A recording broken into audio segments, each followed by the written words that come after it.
All right. First and foremost, I want to start off by saying Barakatha Yahweh, Barakatha Yahweh Shai, Barakatha Yahweh, Barakatha Yahweh Shai, Barakatha Yahweh, Barakatha Yahweh Shai, Kol Halor Yahweh, Ba'ashem Yahweh Shai, Ba'ashem Rakah Kwadash. Shalom to you sincere Akim out there listening, learning, and pushing this truth. And shalom to the few sincere Akwath that are out there listening and learning as well. With that being said, Adawan Ratazah, this will be edifying. As usual, I'm going to go into Rakah Kwadash. And off the bat, Salakia, I might have to pause the video a couple times. It's that time of the year down here in Florida. Well, period. It's springtime, so my allergies are like real bad, really congested, sneezing a lot. You know how it is if you got allergies. So Salakia for that off the bat. Adawan Ratazah, this will be edifying, and the point will be conveyed. And the inspiration for this lesson is a couple. The main inspiration is going to be two. Two. One is a movie, and one is a series that's on. You can find it on Tubi. If you're not familiar with the app Tubi, it's a free app. And both movies and documentaries are from 2019. But what really, I'll get back to those. But what really started got the gears grinding or turning was, was hot and heavy in the news. Obviously, I did a lesson on it already. Yemen, how America, the U.S., Trump started back attacking Yemen. The last time they attacked Yemen was under Joe Biden back in November. But I didn't even, for some reason, I knew, but it kind of slipped my mind. But it came back to memory that where Yemen is located. Yemen is located smack dab in the valley of Yehoshaphat. That's Joel chapter 2 and 20. Salakia. That land barren and desolate, we believe, Elder Apostle Tahar has said that land that's barren and desolate is basically the Saudi Arabia, that whole Arabian Peninsula, right?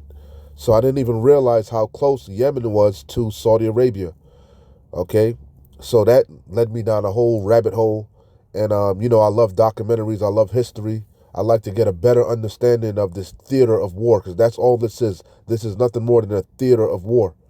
And we know it's a hotbed of activity over there, okay?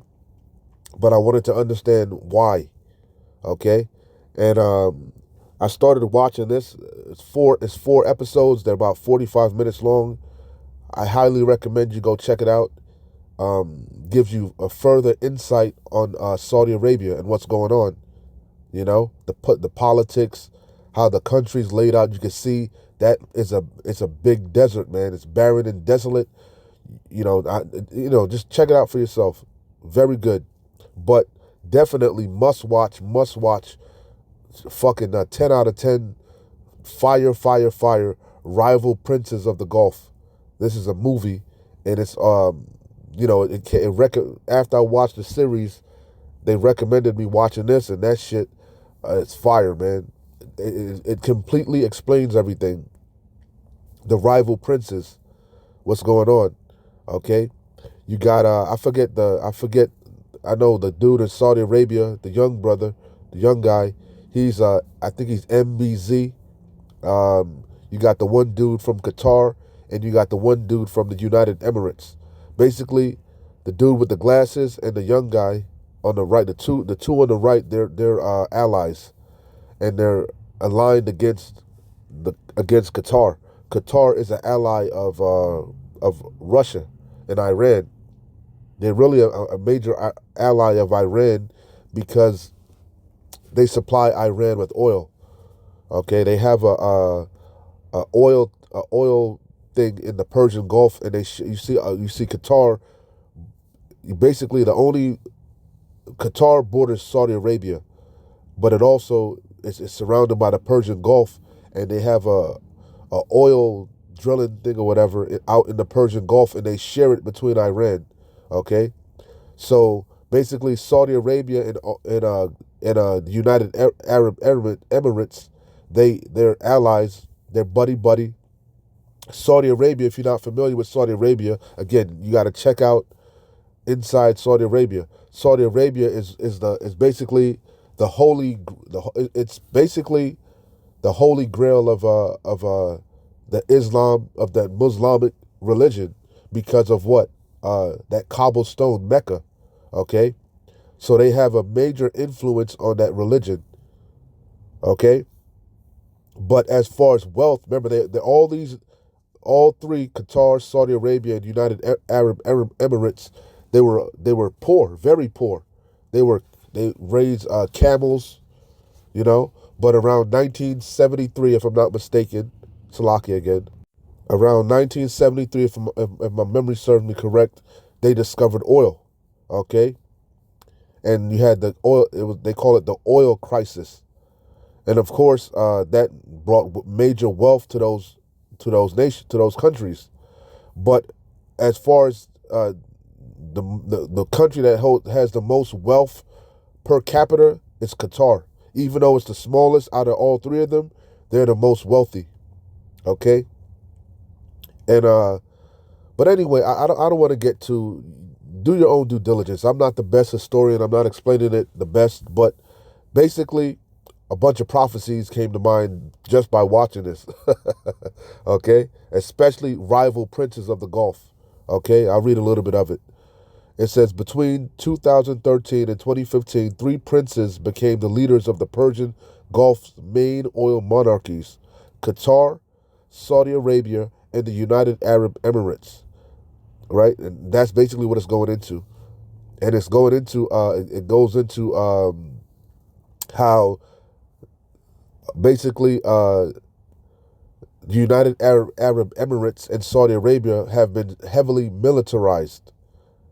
All three of them are heavily militarized, but Saudi Arabia and the United Arab Emirates, the UAE as they call it, that's where Dubai is.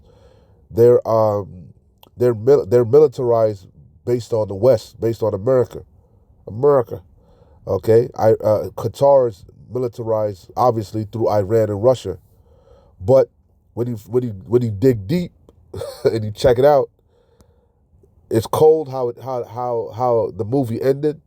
It ended with it showed you this. Um, that's Obadiah 1:7, which I think is 1:7. I'm gonna go into it. Basically, there was a major falling out, which you can see that today in 2025, 2024. There's a major fallout between Saudi Arabia and America and the EU. Okay, they kind of gave the Crown Prince MBZ the cold shoulder. Okay, at the G20 summit, that was 20 years. That was 6 years ago, right? And who came to his aid? Putin. And you can see the results of it. Fast forward today, they're no longer upholding the deal with the petrodollar. I think they made that deal with Roosevelt. If I'm not, I forget who they made a deal with, but they made a deal with America because of that oil, the oil that's in Saudi Arabia. Saudi Arabia, they own Aramco, which is the Aramco. I think it stood for Arab American Oil Company, if I'm not mistaken, because going back to when they discovered the oil, it was the Europeans that discovered. I believe it was an Amalekite. Amalek has all got they grubby hands all throughout all of this, man. It's all wars are bankers' wars, and all these wars are really Amalek is behind it. Amalek is pulling the strings.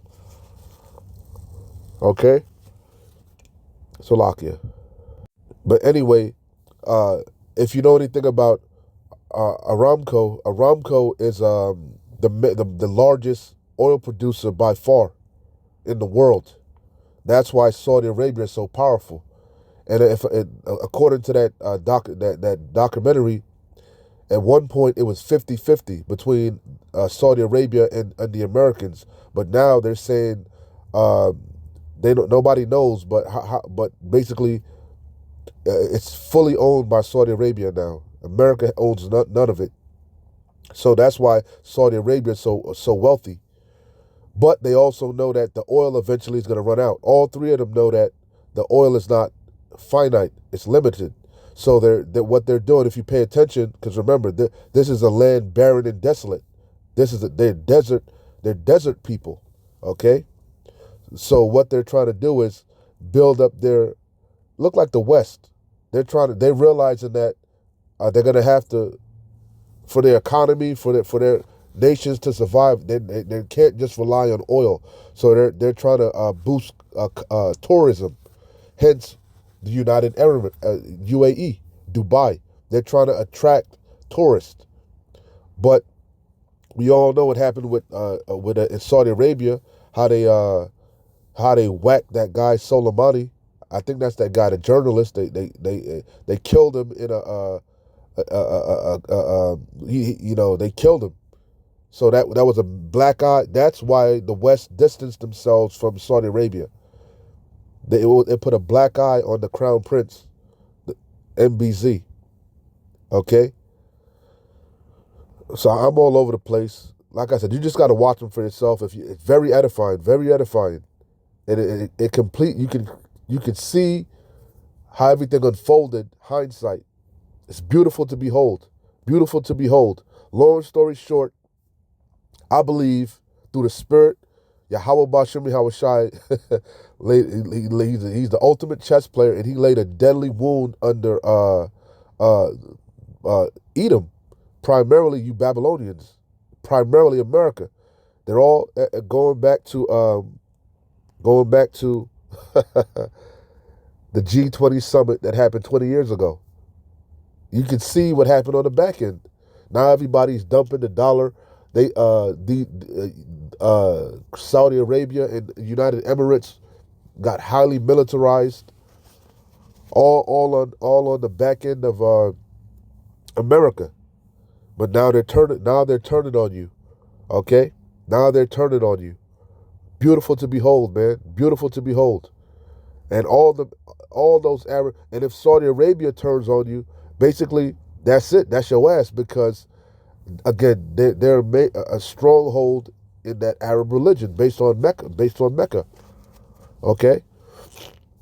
Anyway, it's a hot mess over there, but do your own due diligence. Again, I don't really feel too good. I'm really congested. So I just wanted to spotlight really this one, rival princes of the Gulf. But you got to watch this too if you want to learn more about Saudi Arabia. Slovakia, again. So anyway, let's let this Lord speak, man. I ain't gonna make this too long. I had a couple precepts, but I'm gonna just be in and out. Like I said, it's real congested. Obadiah. Oh, if you don't know, we coming off today's the last day of the Feast of Unleavened Bread. It'll be over at sundown, so you can go back to eating leaven. For those of you that were keeping it. Anyway, Obadiah 1-7. Yeah, 1-7. The whole it's one chapter, but straight to the point. I'm gonna read it. And we always read it in the KJV, but I like what it says in the NLT also. I read it in the NLT. Obadiah 1-7. All your allies will turn against you.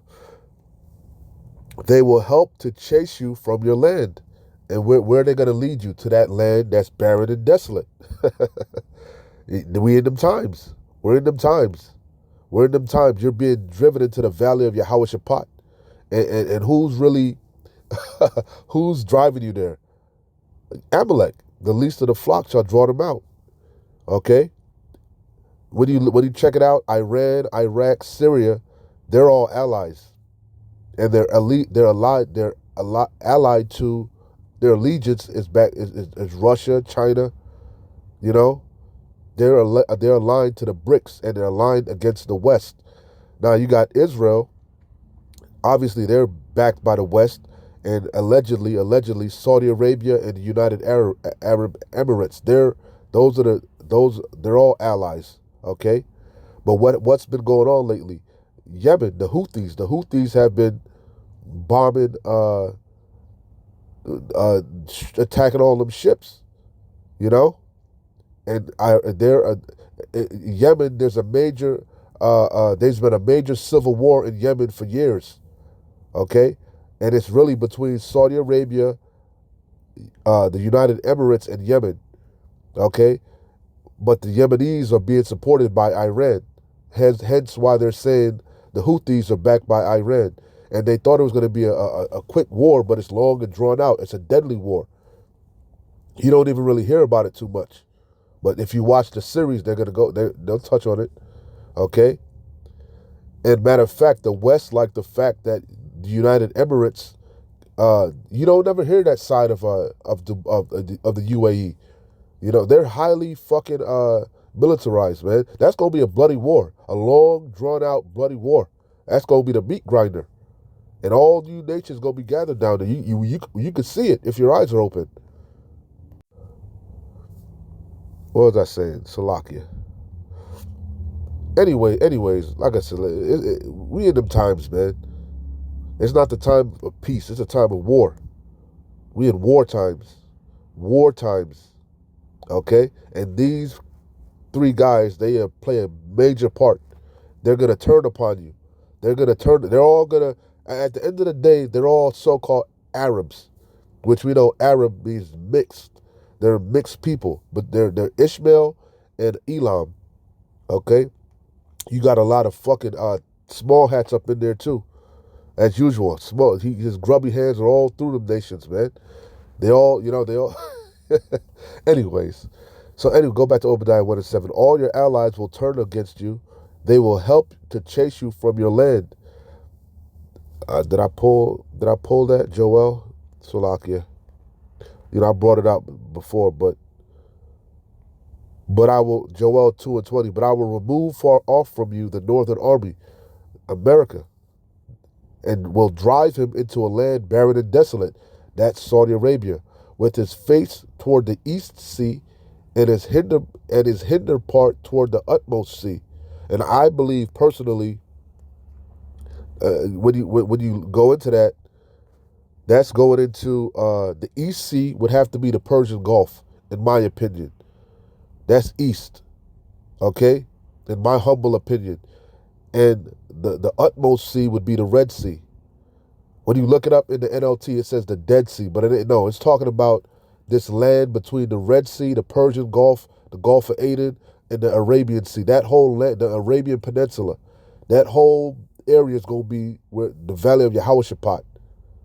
It's a barren, desolate land. Okay? You see? So I believe that's what that's talking about through the Spirit. All new nations going to be gathered down there for the third woe, the third world's war, and it's coming quickly. So it says again, I will remove far off from you the northern army and will drive him into a land barren and desolate, with his face toward the east sea and his hinder part toward the utmost sea. And his stink shall come up, and his ill savor shall come up, because he have done great things. That's the judgment that's coming upon you, damn devils. Okay? This is just beautiful, though. This should be the damn thumbnail. Yeah, that's beautiful. Your pa times. Be thou a guard unto them. Ezekiel 38. What else? Going back to Obadiah. All your allies will turn against you. They will help to chase you from your land. They will promise peace. They will promise you peace. You see that? They will promise you peace while plotting to deceive and destroy you. You see that? I could end it right there. They will promise you peace. They took all your money. They signed these treaties and shit. They entered the petrodollar. They were getting your military. They were getting your helicopters and your tanks and shit. Okay? They were in agreements to fight against Iran and Russia and, Qatar. Meanwhile, they're all probably making backdoor deals. Really looking sideways at your ass. Luring your ass to that barren and desolate land, drawing your ass in for the okie doke. They will promise you peace while plotting to deceive and destroy you. Your trusted friends will set traps for you and you won't even know about it. That's the main thing that was screaming in my mind as I'm watching this, bro. The main thing I'm seeing, they setting you up. At that time, not a single wise person will be left in the whole land of Edom, says the Lord Yahweh. For on the mountains of Edom I will destroy everyone who has understanding. There's no wisdom in Teman. You know? That's what Scott Ritter was saying. He's between a rock and a hard place.